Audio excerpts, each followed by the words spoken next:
What would you do if the very person sworn to protect lives ends up being the source of danger? The afternoon sun blazed over the busy streets of downtown, where an ordinary ambulance became the center of an extraordinary conflict. Unaware of the storm brewing just a block away, amid the chaos, the wail of an ambulance siren pierced the air, demanding attention, urgency, and space to save a life. Standing firm in its path was Officer Bradley, his arms crossed, his stance immovable, and his temper barely contained. Bradley wasn't just any cop. He was known for his sharp temper and a rigid view of authority. Bradley's sharp gaze locked onto the ambulance as though it was trespassing on his authority. So, when the ambulance driver honked for passage, his ego flared.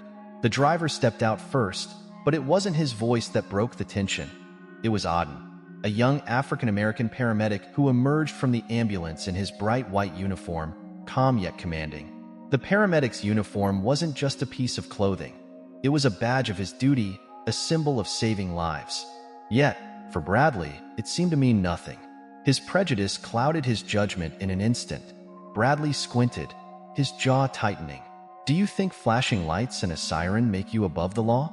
His tone was icy, laced with condescension. "Officer," Auden started, his voice steady but urgent, "we have a critical patient inside. Please let us through." His pleading yet resolute eyes met Bradley's. The street seemed to freeze.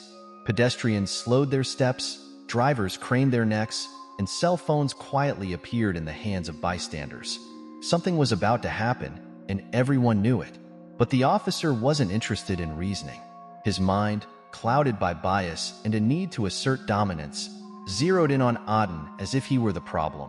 Without warning, Bradley's fist shot forward, connecting with Auden's face. Chaos. That's the only way to describe the scene after the punch. Auden, shaken but resilient, got back to his feet. His first thought wasn't about himself. It was about the patient inside. With urgency in his eyes, he shouted, "There's a life at stake." But Bradley, blinded by arrogance, wasn't listening. "I don't care who's in the ambulance," he barked, his voice dripping with authority. Gasps rippled through the crowd. A woman covered her mouth in shock. A man muttered, "Did that really just happen?" The sound of the punch echoed louder than any siren. But then a woman in a green dress stepped forward, her hand trembling as she pointed toward the ambulance. "You need to stop this madness. What if someone dies because of your actions?" Inside that ambulance was more than just a patient. It was a secret, a revelation waiting to explode. A truth that would soon turn this entire confrontation on its head. But at this moment, all that hung in the air was uncertainty, fear, and a haunting question. The atmosphere thickened with tension as whispers spread. "Do you think he knows who's in there?" someone asked. Another replied, "He doesn't care, but he'll regret it." Auden again, steadying himself despite the throbbing pain in his jaw, locked eyes with Officer Bradley. "Officer," he said, his voice firmer now, "you don't know what's at stake here. This is bigger than your badge, bigger than both of us. Let me do my job."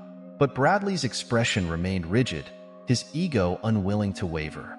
"You don't get to tell me what's bigger," he snapped, his voice sharp and defensive.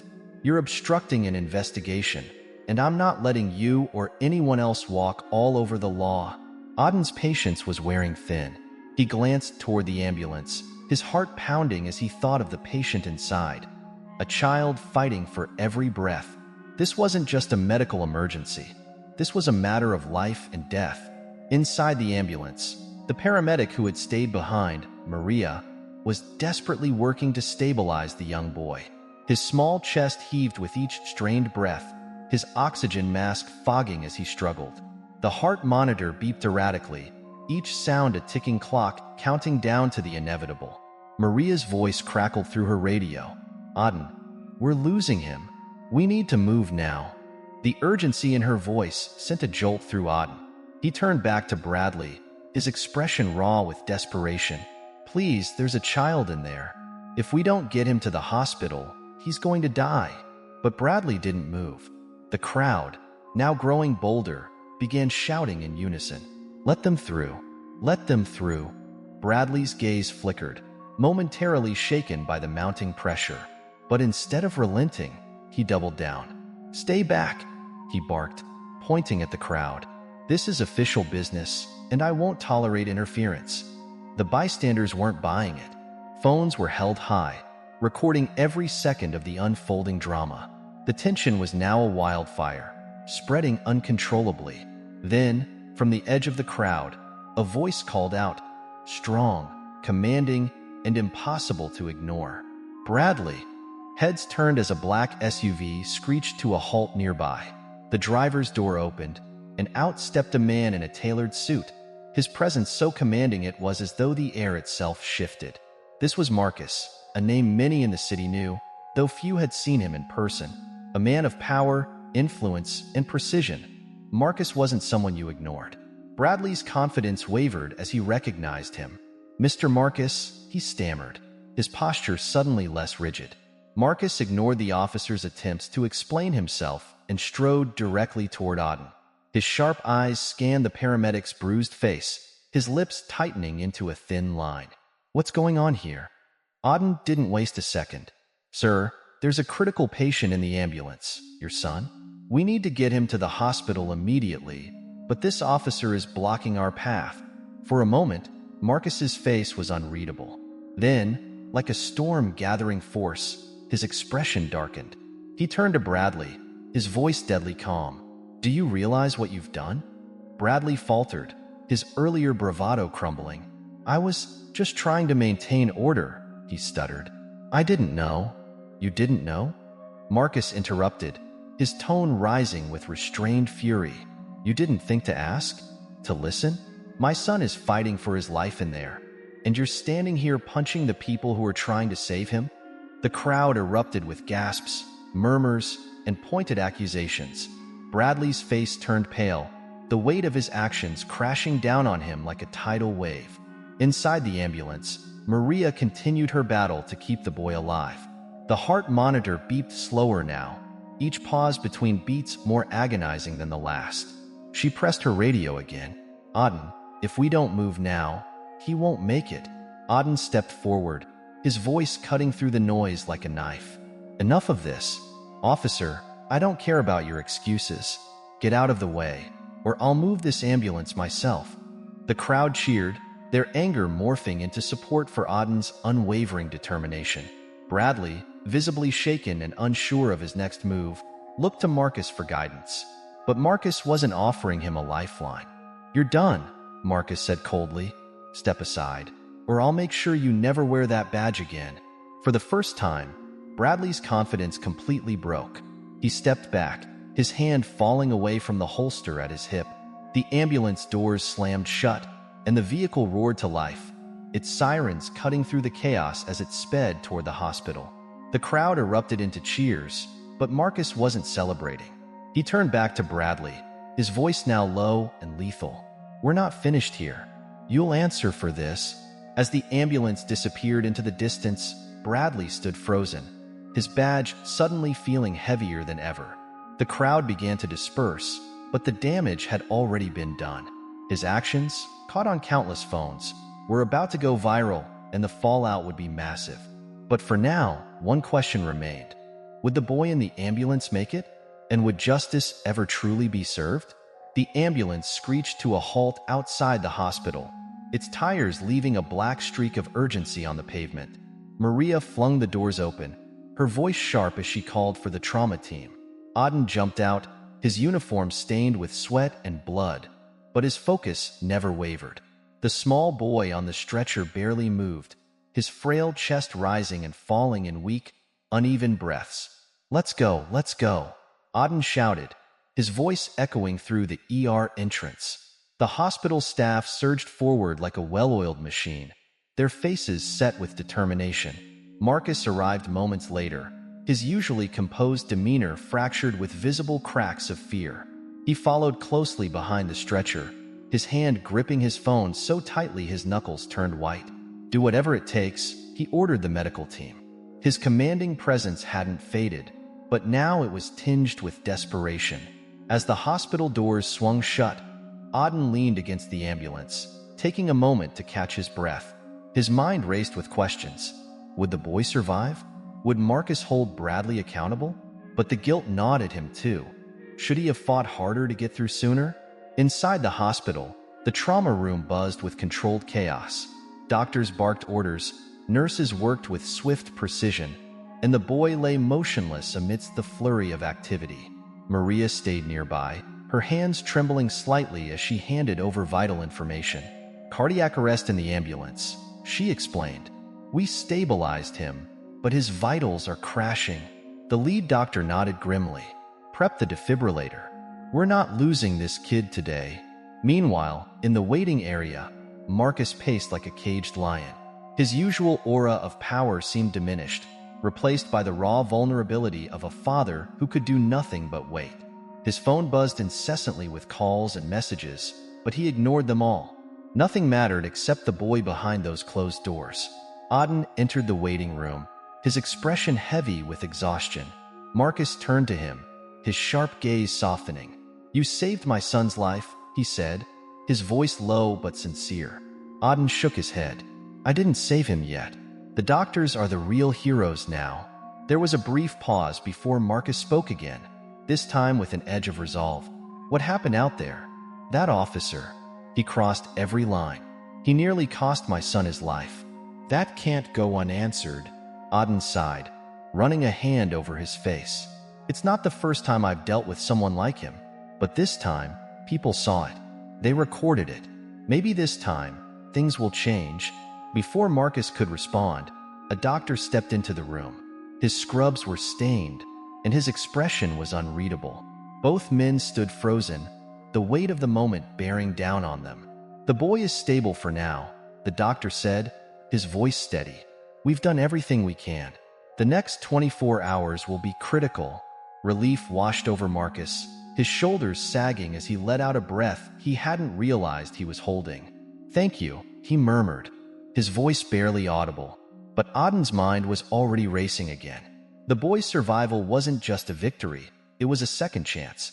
A chance to expose what had happened on that street, to show the world how a single act of prejudice had nearly ended an innocent life. "I need to go public," Auden said, turning to Marcus. "People need to know what happened out there." Marcus nodded slowly, his gaze hardening with determination. "And they will. I'll make sure of it." The two men stood in silent agreement, their differences set aside by a shared purpose. They weren't just fighting for the boy in the hospital bed. They were fighting for something bigger. Justice. Change. A world where moments like this wouldn't happen again. But as the night deepened and the weight of the day settled over them, one lingering question remained. Would the truth be enough to spark the change they so desperately needed? The next morning, the hospital buzzed with a different kind of energy. News cameras lined the sidewalks outside, reporters clamoring for details. Overnight, the confrontation between Auden and Officer Bradley had gone viral. A bystander's shaky phone footage captured everything: the blatant aggression, Auden's calm demeanor, and, most powerfully, the image of the small boy being rushed into the ambulance amidst the chaos. Marcus stood in the hospital lobby, his suit crisp and commanding, but his face betrayed the restless night he'd endured. Auden stood beside him, wearing his paramedic uniform like armor. Despite the exhaustion that weighed on both men, they shared a sense of resolve. "They're out there," Marcus said, nodding toward the crowd of reporters. "This is the moment. Are you ready?" Auden exhaled deeply, steeling himself. "Ready as I'll ever be." The two men stepped outside into the blinding sunlight, cameras immediately flashing in their direction. Marcus raised a hand to quiet the murmurs, his voice booming with authority as he began to speak. "Yesterday, my son's life was saved by this man," he said, gesturing toward Auden. "But it almost didn't happen. It almost didn't happen because of the actions of a prejudiced police officer who decided that skin color mattered more than saving a life." The crowd gasped, and the weight of Marcus's words hung in the air. He continued, his voice steady but impassioned. "This isn't just about my son. It's about every child, every parent, every human being who has ever been judged unfairly. This ends now." Auden stepped forward, his voice quieter but no less powerful. "I became a paramedic to save lives, not to be judged by the color of my skin. What happened yesterday wasn't just an attack on me. It was an attack on what's right. We all deserve better. And I'm here to make sure we get it. The reporters erupted with questions, but Marcus raised his hand again. Officer Bradley will be held accountable, he declared. I've already spoken with the mayor and the chief of police. An internal investigation has been launched, and I will personally ensure that justice is served. As the press conference ended, the crowd outside the hospital broke into applause. But for Auden and Marcus, the fight was far from over. Over the next few weeks, the video continued to gain traction, sparking nationwide outrage. Protests erupted in cities across the country, with signs reading, "Justice for Auden" and "End police prejudice." Auden's face became a symbol of resilience, his story a rallying cry for change. Officer Bradley, meanwhile, found himself at the center of a firestorm. Suspended from duty pending the investigation, he became the face of everything wrong with the system. But even as the world turned against him, there were voices defending his actions, muddying the waters of accountability. The tension culminated in a public hearing. Marcus and Auden sat side by side in the packed courtroom, their presence a statement in itself. The prosecutor played the video for the jury, the stark images filling the room with a palpable sense of injustice. When Auden took the stand, his testimony was clear and unwavering. "All I wanted to do was my job," he said, his voice steady but laced with emotion. "But instead, I was stopped and treated like a criminal. And because of that, a child almost didn't make it to the hospital. That's not just wrong, it's dangerous." Marcus followed, his words cutting like a blade. "I've spent my life fighting for what's right. But yesterday, I saw what happens when we let prejudice dictate our actions. It's not just wrong. It's a betrayal of everything we stand for." The jury deliberated for hours, the weight of their decision pressing down on everyone in the room. When they finally returned, the tension was almost unbearable. "We find Officer Bradley guilty of misconduct," the foreperson announced, her voice echoing through the courtroom. A collective sigh of relief swept through the room, but Marcus and Auden knew the verdict was only the beginning. As they stepped outside into the evening light, Marcus turned to Auden. "This isn't the end," he said, "but it's a start." Auden nodded, a small smile breaking through his exhaustion. "We did what we could. The rest is up to the world." Together, they walked away, two men from vastly different worlds united by a shared purpose. The fight for justice wasn't over, but for the first time in a long time, it felt like victory was possible. Thanks for watching.